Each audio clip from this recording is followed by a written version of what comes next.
ప్రపంచంలో ఏ దేశంలో అయినా సరే ప్రతి దానికి కేకే వస్తారు. మనిషి చచ్చిపోయిన కేక్ వస్తాడు, పుట్టిన కేక్ వస్తాడు, బర్త్డే అయిన కేక్ వస్తాడు, మ్యారేజ్ డే అయిన కేక్, యానివర్సరీ ఏదైనా కేకే వస్తారు.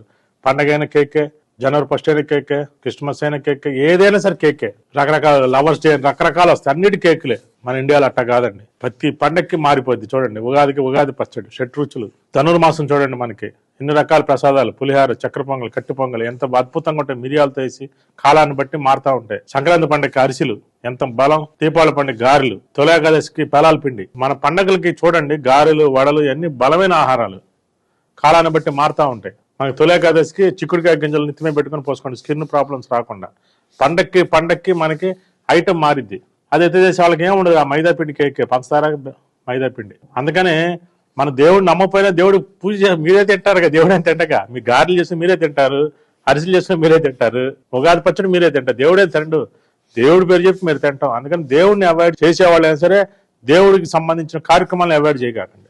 మీ ఆరోగ్యం కోసం, మీ స్కిల్ డెవలప్మెంట్ కోసం నేను చెప్తాను. వినాయక చవితికి ఉండ్రాలు తింటారు, ఆ పత్రి అవన్నీ కోసుకొస్తే ఏ దాంట్లో ఉన్నటువంటి సూక్ష్మమైనటువంటి మనకి మూలికలన్నీ మనం లభిస్తాయి. నవరాత్రులకి ఎంత అద్భుతంగా ఉంటాయండి ప్రసాదాలు. శనగలు, కొబ్బరి, బెల్లం, మరరాలు, అటుకులు, ఇవన్నీ ఎంత బలమైన ఆహారం. పప్పు బెల్లాలు అంటారు, దసరాకి పప్పు బెల్లాలు తింటారు, శనక్కాయ పప్పులు, మరరాలు, బెల్లం వేసుకొని.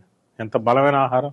మన ప్రతి పండక్కి ఒక రకమైన ఆహారాలు ఉన్నాయి, అయినా ఇమ్యూనిటీ పెంచిద్ది అనమాట. ఇప్పుడు లక్ష్మీనరసింహ స్వామి పానకాసం మంగళగిరి వెళ్తాం, పానకం ఎందుకు బస్తాం, పానక తాగితే మంచిది. అట్లనే మనం మంచి కార్యక్రమాలు చేసుకుంటాం. మీరు దేవుడు లేకపోయినా దేవుడు భక్తి లేదు, వెళ్ళండి దండం పెట్టుకుని పానకం తాగిరండి, నష్టం ఏంటి మీకు?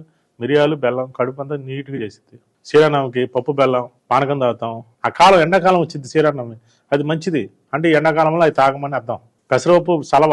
మనకు కూడా కార్యక్రమాలు చూడండి, అన్నప్రాసనకి ఒక రకమైనది, శ్రీమంతానికి ఒక రకం చలివిడి పెడతారు చలవని, మంచిది అనమాట.